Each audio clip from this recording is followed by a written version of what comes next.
So,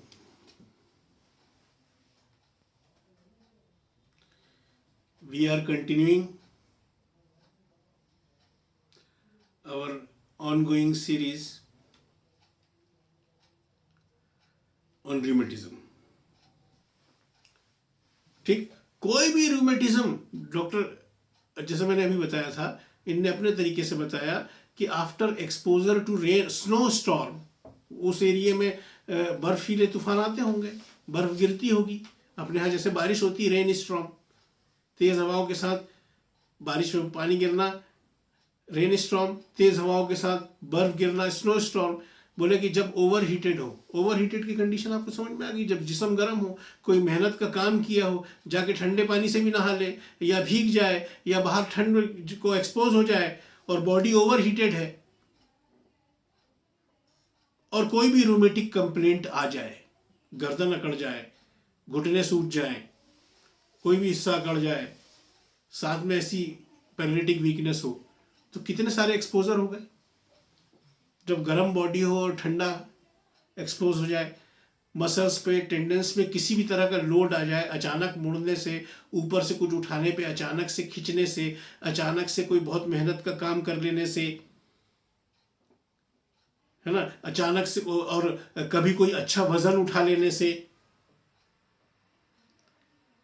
ठीक है ना, डैम्प वेदर, बारिश के मौसम में, ठंड के मौसम में, मौसम जब खराब हो उस टाइम, मौसम बिगड़ने वाला हो उस टाइम, इसलिए बदली। लेकिन कौन सी बदली? जिसके बाद बहुत तेज हवाओं के साथ बारिश होती है, तो before rain storm, before storm. तो क्या बोलेगा, जब बदली होती है ना, बारिश होने वाली रहती है बहुत तेज, फिर उसके बाद, तो उस टाइम भी ये जोड़ों में या फलानी जगह बहुत दर्द होता है, बहुत तकलीफ होती है, अकड़ जाते हैं, सीधे नहीं होते हैं, चलते नहीं बनता है, लंगड़ाते हैं, हाथ में हो गए तो कोई ये चीज़ उठा नहीं पाता हूँ, गिर जाती है, छूट जाती है, जान नहीं लगती है। इस तरह की चीज़ें आपको पेशेंट बताएगा। और सोचो, ये आपको लगेगा यार, सभी तो ज़्यादातर जो अपने सामने आती है प्रॉब्लम्स, तो करीब करीब सभी तो कवर कर ले रही है।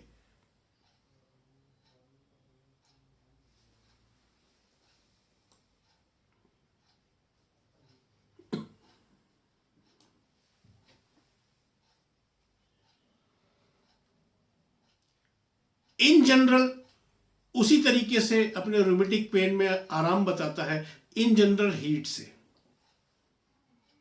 आग तापने से, स्टोव के सामने, गर्म स्टोव के सामने, या आग तापने से, या धूप में खड़े होने से, इसको बहुत राहत मिलती है इस तरह की तकलीफों में, रूमेटिक कंप्लेंट्स में, दर्द में।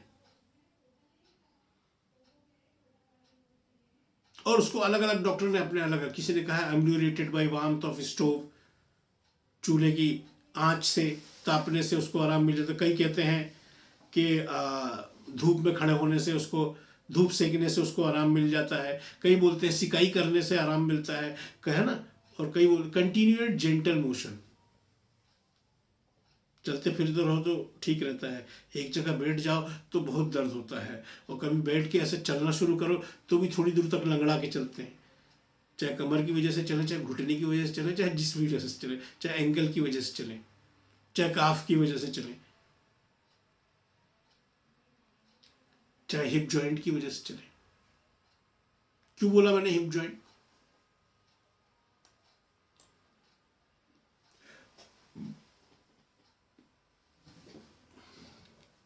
इसलिए बोला, खास तौर से इसको मेंशन किया है अपनी dictionary of homeopathic materia Medica में डॉक्टर क्लार्क ने। डॉक्टर क्लार्क क्या कहते हैं, हिप जॉइंट का र्यूमेटिज्म और रिस्ट का र्यूमेटिज्म सीम्स टू बी, ऐसा प्रतीत होता है, ऐसा लगता है, most effectively controlled by it's action, इसके एक्शन से सबसे ज्यादा इफेक्टिवली कंट्रोल्ड होते हैं अगर कोई रूमेटिक कंडीशन हिप जॉइंट की है या रिस्ट की है, चाहे फिर वो अगड़ान हो, चाहे फिर वो सूजन हो, चाहे फिर वो लेमनेस हो, चाहे फिर पैरेटिक वीकनेस हो, चाहे फिर वो रिजिडिटी हो, फिर चाहे वो टीयरिंग पेन हो, फटने जैसा, फिर चाहे वो स्टिंगिंग पेन हो, गड़ने जैसा, चाहे वो ड्राइंग पेन हो, खिंचाव जैसा।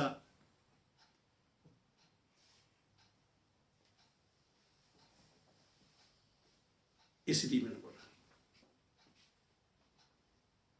बस आप समझ जाएं, इसकी आत्मा को पकड़ लें, इसके एक्सपोजर्स को पकड़ लें और इसकी सफरिंग की टाइप को पकड़ लें और बार बार अपने आप को रिपीटेड एक्सपोजर दे दें, तो एक वक्त आएगा कि जब आप इसको बहुत एक्यूरेटली प्रिस्क्राइब करने लगेंगे और बहुत ही अच्छे ज़बरदस्त इफेक्ट के साथ, जैसे कि मैंने आपको अभी बताया था थोड़ी देर पहले।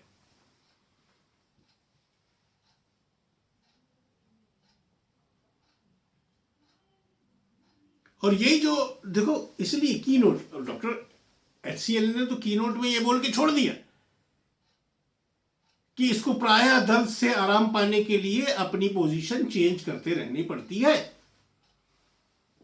बस अब आप ढूंढो, अब आप उसकी गहराई में जाओ, अब आप उस चीज को समझो। इसी चीज को कैसे कहते हैं डॉक्टर क्लार्क अपनी डिक्शनरी कहते हैं, समझना, देखना बहुत सारी चीजें खुल जाएंगी। डॉक्टर क्लार्क कहते हैं rheumatic and arthritic drawing, tension and tearing in limbs. हाथों पैरों में कहीं पे भी rheumatic muscles, tendons, ligaments, joint से संबंधित, एंड आर्थराइटिक, खास तौर से उन्होंने आर्थराइटिक इसलिए बोल दिया कि जॉइंट्स को ये लोग छोड़े ना। में अगर किसी भी तरह की कोई ड्राइंग खिंचाव हो रहा है, किसी तरह का टेंशन, अकड़ान खिंचा हुआ लग रहा है, या फाटन हो रही है, फटने जैसा लग रहा है हाथ पैरों के, चाहे वो मसल्स में हो, चाहे जॉइंट्स में हो, चाहे किसी में भी हो, अगर लग रहा है तो ये पेन जब आदमी वो आराम से बैठा रहता है तो धीरे धीरे धीरे धीरे धीरे बढ़ता हुआ हाईएस्ट डिग्री पे पहुंच जाता है। क्या बोल रहे doctor Clark? Increase to the highest degree during repose. इसलिए उसको मूवमेंट करना पड़ता है, चाहे तो हिले, अपनी पोजीशन बदले, या उठ के थोड़ा सा चले फिरे या टहले, क्योंकि टहलता है तो रिलीफ रहता है, जेंटल मोशन। और क्या बोले? रूमेटिक एंड आर्थराइटिक ड्राइंग, खिंचाव, टेंशन, तनाव, एंड टीयरिंग, फाटन।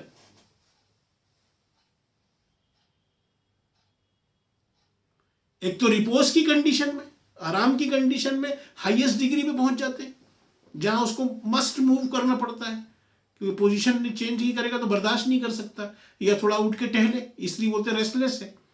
लेकिन उसके पास बेचारा मजबूर है, क्योंकि जब वो आराम से बैठा रहता है तो धीरे धीरे पेन बढ़ते बढ़ते बढ़ते बढ़ते बढ़ते बढ़ते एकदम हाईएस्ट डिग्री में पहुंच जाता है। तो एक इस तरह का रूमेटिक एंड आर्थराइटिक खिंचाव, ड्राइंग, टेंशन एंड टीयरिंग। एक दूसरा बोलते हैं doctor Clark in bad weather, मौसम कभी खराब हो जाए और किसी को इस तरह की दिक्कतें आ जाए, रस्टॉक्स की दिक्कत रात में बढ़ती है, हीट ऑफ बेड। कई जगह आपको टेक्स्ट में मिलेगा कि रात को 10 बजे से लेकर सुबह 6 बजे तक ये लोग बड़े तकलीफ में रहते हैं, उठ उठ के टहलते रहते हैं, चीखते हैं, रोते हैं। यही पैरों की, जैसे वो माता जी का मैंने बताया शुरू में फोन आया था, रोने रोने की जैसी कंडीशन में थी, बड़ी बेचैन थी, सो नहीं पा रही थी, लेट नहीं पा रही थी।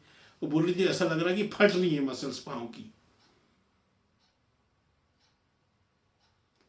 अब यहाँ खिंचाव भी बोल सकती थी, किसी को खिंचाव हो जाता है ड्राइंग, किसी को एकदम अकड़ान, टेंशन कि सीधा नहीं हो रहा है, अकड़ गया है ऐसा लगता है, और किसी को फाटन लगती है, फटने जैसा, टीयरिंग। इनमें से कोई भी, और यही चीजें तो होती हैं मसल्स में, लिगामेंट्स में, जॉइंट्स में। और होता क्या है प्रोमिनेंटली इसी तरह की तकलीफें तो होती है कि अकड़ गया है, खिंचाव हो रहा है, स्टिफ हो गया है, फटने जैसा दर्द हो रहा है। तो एक तो रेस्ट की, रिपोज की कंडीशन में, कोई भी मौसम बिगड़ जाए तो भी, देखो ना कितनी सारी कंडीशन कवर कर रही है रात के समय। और यही पूरा टोटल नाइट टाइम अपना क्या होता है, रात को 10 बजे से लेके सुबह 6 बजे तक का टाइम नाइट कहलाता है। ठीक है ना। और ऑफन क्या कहते हैं डॉक्टर, और साथ में ऑफन प्रायः इसमें sensation of torpor and numbness, वही झुनझुनी, सुन्नपन, पैरालिसिस जैसी condition, weakness in the parts affected after moving it. जैसे उसको मूव करता है तो ऐसा लगता है कि सुन्न हो गया है, ये झुनझुनी आ गई है।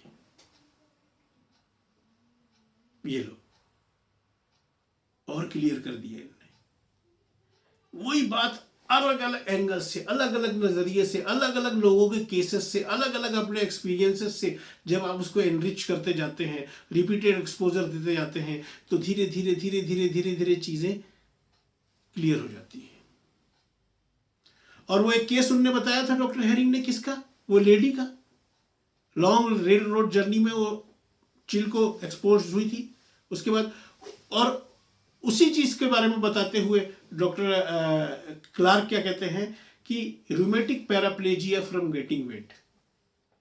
चलो वो ठंड का एक्सपोजर से तो होता है, भीग जाने से भी। और रूमेटिक पैराप्लेजिया समझ गया ना, कि जहां पे भी पैराप्लेजिया मतलब उस जिस्म के लोअर पार्ट का पैरालिसिस, लेकिन रूमेटिक पैराप्लेजिया बोल रहे हैं मतलब साथ में वहां पे आपको मसल्स का, टेंडन का, लिगामेंट का कोई ना कोई गड़बड़ी दिखेगी। और वो तो या तो रहेगी रिजिडिटी, सख्त हो गई है मसल्स या जॉइंट, या खिंचाव, या कॉन्ट्रैक्शन, साथ में ये मिल रहा है। तो वो हो गया रूमेटिक पैराप्लेजिया। किस चीज से, on getting, after getting wait, भीग जाने के बाद से, ठीक है ना। या तो लाइंग ऑन डैम्प ग्राउंड, ठंडे नमी वाली किसी जगह पे आप बैठे या लेटे रह गए,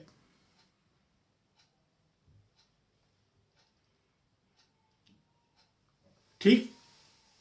या तो स्लीपिंग इन डैम्प शीट्स, ठंडी ठंडी या पूरी तरीके से सूखी नहीं थी, ऐसी किसी बेडशीट को बिछाए, ठंडा मौसम था, ठंड की वजह से सूख नहीं पाई पूरी तरीके से, ठंडकपन गया नहीं था पूरी तरीके से, ऐसी डैम्प शीट्स पे सो गए। आफ्टर एक्सर्शन, कोई एक्सर्शन कर लिया, वही अपन ने बोला ना कि किसी भी तरह का कोई लोड आ गया। आफ्टर पार्चुरेशन, पार्चुरेशन भी एक्सर्शन जैसे ही है।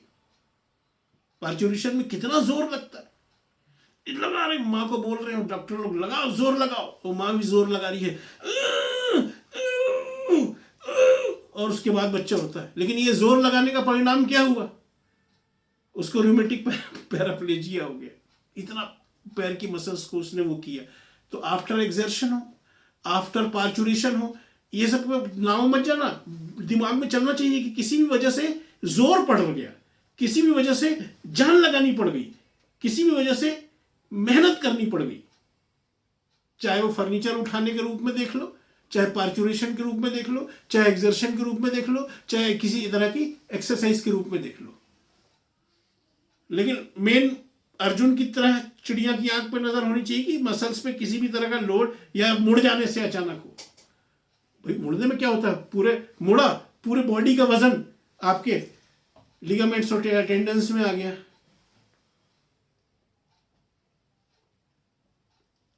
सेक्सुअल एक्सेस और फीवर्स, कभी बुखार आया था, उसके बाद से रूमेटिक पैराप्लेजिया, उसके बाद से पैर वो तो ठीक हो गया, उसके बाद से ये पैरों में जान नहीं रहती, ये अकड़े रहते हैं पाँव, ये घुटने अकड़े रहते हैं, है ना, या यहाँ फलानी जगह स्टिफनेस है, चलते नहीं बनता, लगड़ा के चलना पड़ता है, बिना लकड़ी या बैसाखी के सहारे नहीं चल पाते हैं, ऐसी अकड़ान आ गई है और जान नहीं है। और इनमें से कोई भी कारण हो सकते हैं, चाहे वो हो एक्सर्शन, चाहे वो हो पार्चुरेशन, चाहे वो हो सेक्सुअल एक्सेस, चाहे वो हो आफ्टर फीवर, चाहे वो किसी ठंडी डैम्प शीट में सो जाना, डैम्प ग्राउंड में सो जाना, बारिश में भीग जाना, ये इतना इनने बताया। और इससे कई चीज़ें उन लोगों ने बताई, उन लोगों ने बिफोर स्टॉर्म, आंधी तूफान वाला पानी की तेज मौसम शुरू होने के पहले, जब मौसम बिगड़ता है, बैड वेदर, तब भी ऐसी, और बॉडी गर्म हो तो ठंडा को एक्सपोज हो जाए तो भी करीब करीब, तुमको ऐसा नहीं लगता कि सभी प्रोमिनेंट चीजें कवर हो रही हैं, इसलिए रस्टॉक्स बहुत प्रीडोमिनेंटली सिलेक्ट होती है, सही तरह की अगर आपको जानकारी है तो।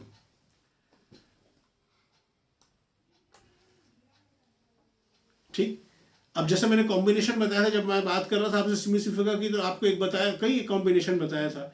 कॉल्चिकम में भी, जैसे कॉल्चिकम में कॉम्बिनेशन है रूमेटिज्म विद अनासर का, पूरी बॉडी में इडिमिटस स्वेलिंग है ना। जैसे सिमिसिफिका में बताया था कि रूमेटिज्म विद कोरिया, या कोई भी ऐसा नर्व मैनिफेस्टेशन, पार्किंसोनिज्म, इस टाइप का कोई भी, इसके साथ अगर कॉम्बिनेशन हो, ऐसा एक बड़ा अद्भुत कॉम्बिनेशन मिलता है इसमें। अगर किसी को रूमेटिक प्रॉब्लम लेके आपके पास आए, रूमेटिज्म लेके आए, क्रॉनिक लेके आए, एक्यूट लेके आए,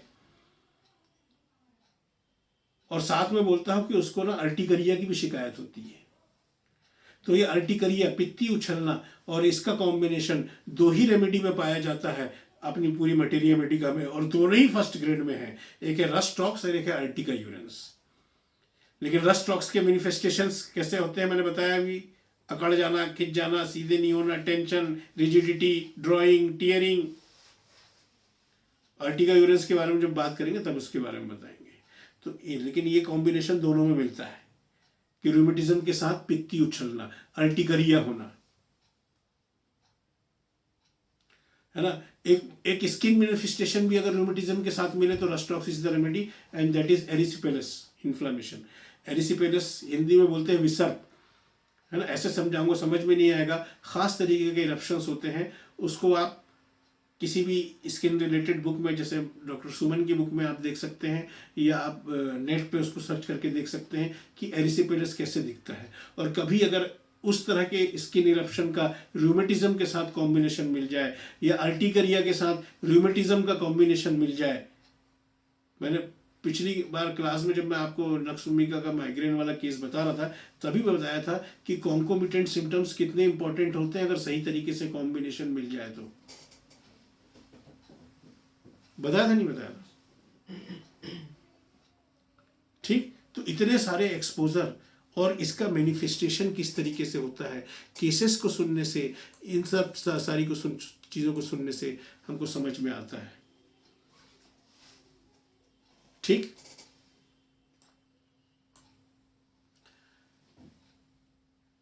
तो आपको अक्सर रस्टॉक्स इसी में सेलेक्ट हो जाएगी कि आपके पास घुटने का पेशेंट आया है, या कमर के दर्द का पेशेंट आया है, या किसी भी तरह रूमेटिज्म का सर्वाइकल का पेशेंट आया है, वो बैठा हुआ है, जब उसकी बारी आई आपने बोला हाँ आइए, तो जब वो उठा तो उठते टाइम से अरे ये कमर, अरे, और फिर चलते थोड़ी देर अजीब से आड़े टेढ़े होके या लंगड़ा के चले, फिर थोड़ा सा चले तो फिर ठीक चलने लगे। इसी चीज को डिस्क्राइब करते हुए कहते हैं डॉक्टर हेरिंग कि ऑन बिगिनिंग टू मूव, जब वो मूव करना शुरू करता है बैठे हुए कंडीशन से या लेटे हुए कंडीशन से, तो या तो पेल्विक आर्टिकुलेशन स्टिफ लगेगा कि यार ये तो अकड़ा हुआ है, फिर थोड़ा चलने पे खुल जाएगा, ठीक, अकड़ा वाला दर्द, या तो शोल्डर या सर्वाइकल मसल्स स्टिफ, सुबह सुबह उठने के बाद जब गर्दन घुमाते हैं या शोल्डर्स वगैरह, तो ऐसा लगता है कि अकड़ा हुआ है, दर्द कर रहा है। फिर उसके बाद जब चाल फेर में आ जाते हैं, मतलब पेशेंट क्या बोलता है, उसके बाद डॉक्टर साहब थोड़ा चलो फिरो अपना काम करने लगो, जब बॉडी में गर्मी आ जाती है, और कभी कभी तो गर्म, क्योंकि क्या धूप में भी खड़ा होता है ना तो भी बड़ा आराम मिलता है, या सिकाई आज तापता हूँ तो भी बड़ा आराम मिलता है, सिकाई कर लेता हूँ तो भी बड़ा आराम मिलता है, इन जनरल हीट से एम्यूलेशन। तो डॉक्टर हेरिंग क्या कहते हैं, ऑन बिगिनिंग टू मूव, या तो pelvic articulation stiff and painful लगे, या तो सर्वाइकल या शोल्डर स्टिफ लगे, लेम, और जब वो स्टिफ लगता है उस टाइम ऐसा लगता है कि उसमें ताकत भी नहीं है, इसलिए लंगड़ा के चलते हैं लोग बागे, चीज नहीं उखड़ा, सुबह सुबह हाथ काम नहीं करता डॉक्टर साहब, कोई भी एकदम उंगलियां आंकड़ी रहती है, हाथों में जान नहीं रहती, गिलास उठाओ तो ऐसा लगता है छूट जाएगा। तो उसके बाद थोड़ी देर बाद काम वाम करते रहो, थोड़ा सा चाल फिर होता है, बदन में गर्मी आती है, फिर वो चीज़ ठीक हो जाती है। Stiffness of the cardiac region, cardiac region में डर जाता है लोग बाग, कहीं हमको हार्ट की कोई प्रॉब्लम तो नहीं होगी। कार्डियक रीजन में स्टिफनेस जब भी ऑन बिगिनिंग टू मूव यहाँ पे फील होती है। लंबर पेन अगर है तो वो उस वक्त एग्रावेट होता है ऑन बिगिनिंग टू मूव, चलना शुरू करने में। रिस्ट जॉइंट जब शुरू में कुछ लिखने के लिए शुरू करते हैं तो या इस्तेमाल करते हैं तो फिर करते करते फिर दर्द बंद हो जाता है, ठीक है ना। शाइटिका का aggravation on beginning to move, उठ के जैसे चलना शुरू करते हैं तो थोड़ी दूर तक ऐसा दर्द होता है, ऐसी लेमनेस रहती है कि लगड़ा के चलते हैं, उसके बाद फिर चलते चलते वो चीज़ ठीक हो जाती है। हाथ पांव के अकड़ान वो ऑन बिगिनिंग टू मूव, कहीं की भी कोई भी रूमेटिज्म प्लान की प्रॉब्लम हो वो ऑन बिगिनिंग टू मूव, जब वो उठ के चलना शुरू करता है उस वक्त, तो उठते में ही दिख जाएगा। जैसे ही उठ के अभी अच्छा खासा बैठा हुआ किसी से बात कर रहा था, लेकिन बोला हाँ अब आइए आप, तो उठते टाइम चाहे कमर का हो चाहे घुटना हो तो ऐसे उठेगा, घुटना पकड़े, कमर का हो तो अरे ऐसे उठेगा बिल्कुल एकदम ऑन बिगिनिंग टू मूव।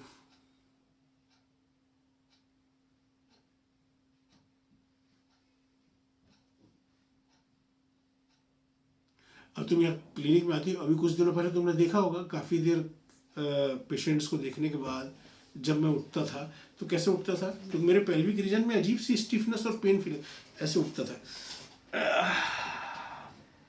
और उसके बाद फिर चलना फिरना शुरू कर दिया, सब ठीक। रस्टॉक्स लिया एक डोज, उसके बाद से ये चीज़ नहीं हो रही। इसी सिम्टम पे ऑन बिगिनिंग टू मूव,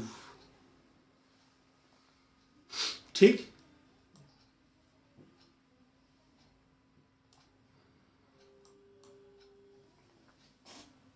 तो इतनी सारी चीजें बताने के बाद आपको इसके रूमेटिक फीवर के बारे में बता दूं।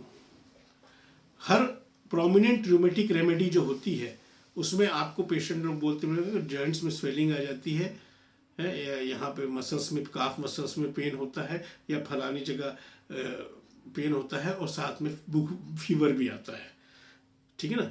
तो जॉइंट्स या मसल्स में पेन या स्वेलिंग विद और विदाउट स्वेलिंग के साथ अगर आपको फीवर मिलता है तो वो रूमेटिक फीवर कहलाता है।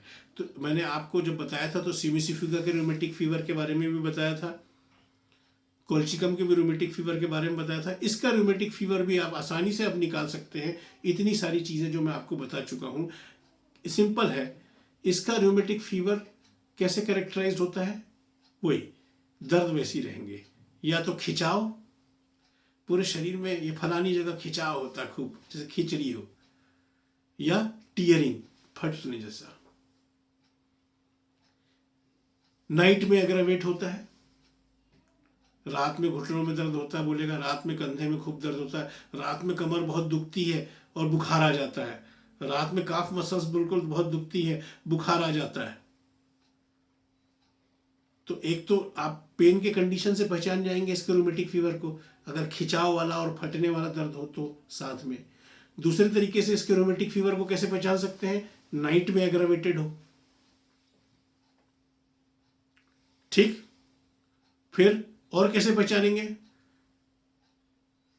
Aggravation at night with constant change of position. और पोजीशन क्यों चेंज करता है अभी मैं डिटेल में आपको बता चुका हूं। ऐसा rheumatic fever, aggravated on lying on back, पीठ के बल लेटने पे एग्रावेट हो, ऐसा रूमेटिक फीवर। ऐसा रूमेटिक फीवर जिसमें लोअर एक्सट्रीमिटीज में, पैरों में कोई भी रूमेटिक पेन हो, अकड़न हो, जकड़न हो, साथ में लेमनेस, लंगड़ा के चले, जान नहीं लगे, या दर्द हो, या कोई भी जगह स्टिफ हो गई हो, घुटना या एंकल या हिप जॉइंट, और लंगड़ा के चलना पड़ता हो, लेमनेस। तो rheumatic fever with lower extremities में लंगड़ेपन के साथ, और वो लंगड़ापन यहाँ कहीं भी मैनिफेस्टेशन की वजह से हो सकता है। ऐसा रूमेटिक फीवर तो भी आप रस्टॉक्स देख सकते हैं। ऐसा रूमेटिक फीवर जिसमें बार बार पेशाब दौड़ता हो, कहीं के भी जॉइंट्स में, पूरे बॉडी के या किसी खास जगह के जॉइंट्स में या मसल्स में पेन या स्वेलिंग के साथ फीवर आए, दैट इज रूमेटिक फीवर, और साथ में अगर बार बार फ्रीक्वेंट यूरिनेशन, ये कॉम्बिनेशन अगर आपको मिले तो भी आप रूमेटिक फीवर में रस्टॉक्स को प्रिस्क्राइब कर सकते हैं सक्सेसफुली। ठीक है ना। किसी को रूमेटिक फीवर आए, उसको ऑक्सीपिट रीजन में दर्द के साथ चक्कर खूब आए, तो भी ये कॉम्बिनेशन भी मिलता है रस्टॉक्स में, pain in occiput region with vertigo. ठीक है ना। और अगर किसी को रूमेटिक फीवर आए, उसको गर्दन में रूमेटिक फीवर के साथ नेप ऑफ नेक में एंड बिटवीन शोल्डर्स, ये दोनों शोल्डर्स के ये बीच की जगह, नेप ऑफ नेक और ये उससे थोड़ा नीचे, दोनों शोल्डर के बीच की जगह में अगर तनाव, खिंचाव या अकड़ान महसूस हो और साथ में बुखार आए, rheumatic fever with tension in तनाव, tension in nape of neck and between shoulders. Rheumatic fever के साथ अगर दस्त हो, डायरिया,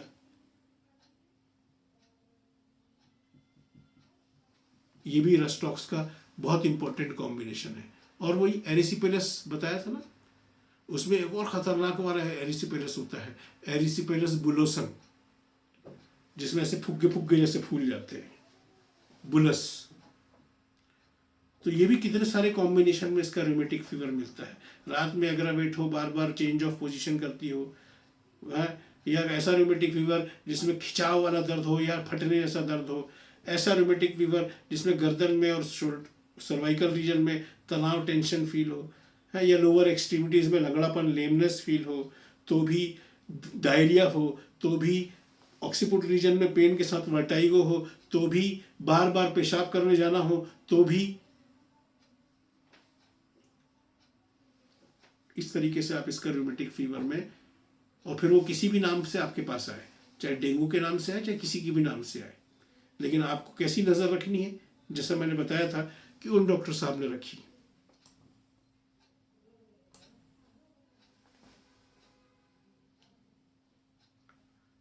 तो कभी भी मौसम बिगड़ा और अभी बारिश, तेज हवाएं चलने लगी लेकिन अभी बारिश चालू नहीं हुई है, मतलब तूफान के पहले की कंडीशन, बिफोर स्टॉर्म की कंडीशन में इन्फ्लामेटरी रूमेटिज्म।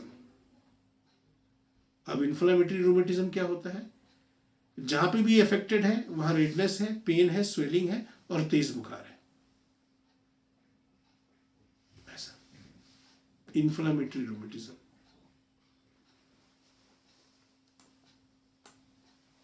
ठीक। तो अब आपको समझ में आ रहा होगा कि खास तौर से ये फाइब्रस टिश्यू और मसल्स के लेवल पे खास तौर से ये काम करता है। ठीक। अब अगर आप HCLN की कीनोट में पढ़ते हैं ये कीनोट को कि elements from lying on damp grounds, too much summer bathing in river और लेक। अब गर्मी में शरीर गर्म होता है, उसमें आपने खूब नहाया, मतलब गर्म शरीर था, ठंडा हुआ, तो आप समझ रहे हैं कि ये अपनी कीनोट में क्या कहना चाहते हैं। जब अपनी कीनोट में डॉक्टर HCLN कहते हैं कि ये फाइब्रस टिश्यूज को खास तौर से इफेक्ट डालता है, तब आपको समझ में आ रहा है कि किस तरीके की टीयरिंग, खिंचाव, याद का फटने जैसा, ड्राइंग, खिंचाव, टेंशन, रिजिडिटी, ये सब याद करो ना।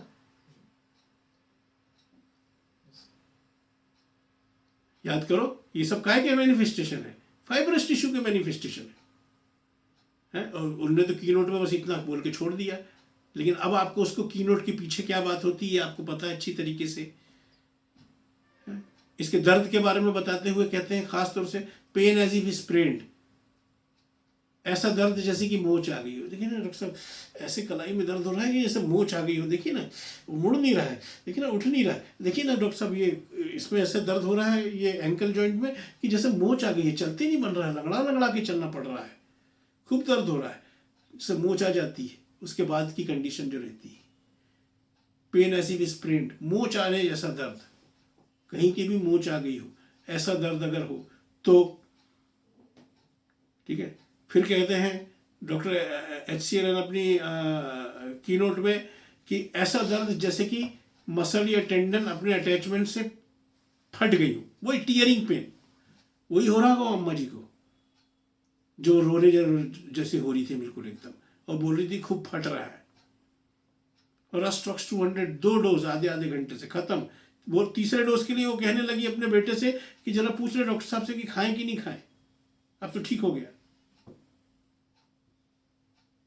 इतना स्ट्रांग मैनिफेस्टेशन। और क्या बोलते हैं, बोन्स में ऐसा दर्द जैसे कि कोई छुरी से उसे खुरच रहा हो, as if scraped with knife,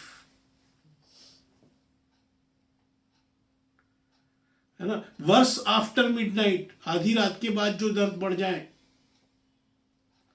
क्या बोलेंगे, अचानक डॉक्टर साहब 12 बजे के बाद या 1-2 बजे के करीब या 3-4 बजे के करीब, आफ्टर मिडनाइट। आफ्टर मिडनाइट का एरिया कितने बजे से कितने बजे तक होता है, रात के 1 बजे से लेके सुबह 6 बजे तक का एरिया आफ्टर मिडनाइट कहलाता है। इस दौरान कभी भी नींद खुल जाती डॉक्टर कमर दर्द से, कभी भी घुटनों के दर्द से, कभी भी गर्दन के दर्द से, कभी पीठ दर्द से नींद खुल जाती है आफ्टर मिडनाइट। और ऐसा लगता है कि अकड़ गई है, ऐसा लगता है खींच रही है या खूब फाटन हो रही है, ऐसा कोई बोलेगा तो अगर तुमको ये जानकारी तो दिमाग में तुरंत नहीं आएगी, रस्टॉक्स आधी रात के बाद, रूमेटिक मैनिफेस्टेशन, है ना। और वेट रेनी वेदर में अगर एग्रावेट हो, ये तो आपको पता ही है।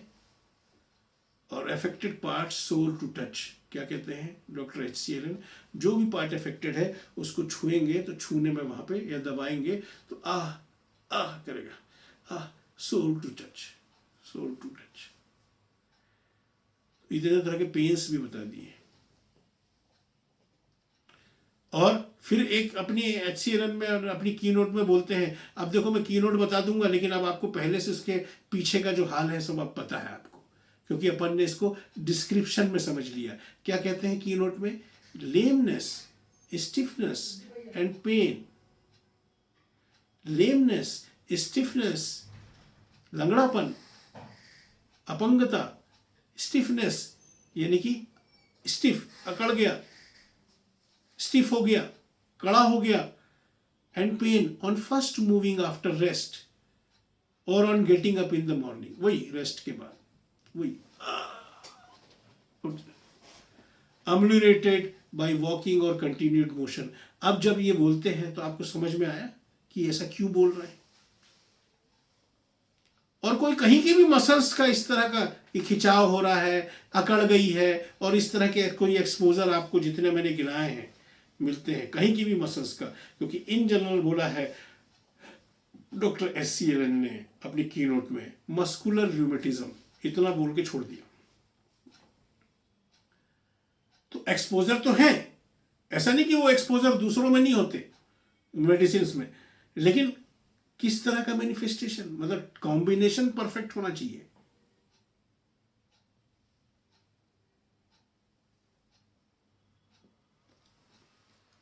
ठीक, क्लियर।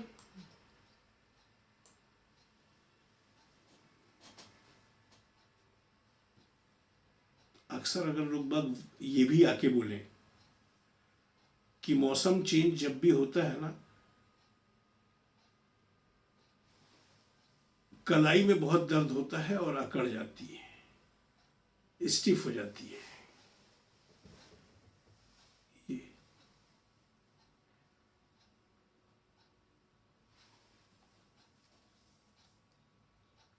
तो अगर मोटे तौर पे अब अगर आप देखा जाए तो एक तरफ सारे एक्सपोजर्स को ध्यान में रख लेना, फिर चाहे वो वजन उठाना हो, चाहे वो एक्सर्शन हो, चाहे वो पार्चुरेशन हो, चाहे वो आफ्टर फीवर हो, चाहे वो रेन स्टॉर्म हो या बिफोर स्टॉर्म हो, या कोल्ड एक्सपोजर हो, चाहे चेंज वेदर हो, चाहे बैड वेदर्स हो, ये जितने भी मैंने बताई हैं।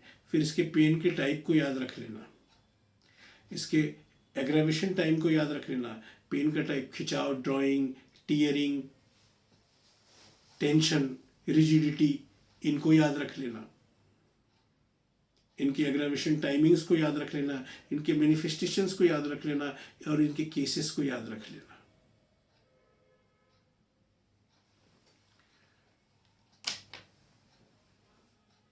ठीक, क्लियर है ना। अभी रस्टॉक्स कंप्लीट नहीं हुई है, rhus tox is a very big rheumatic remedy.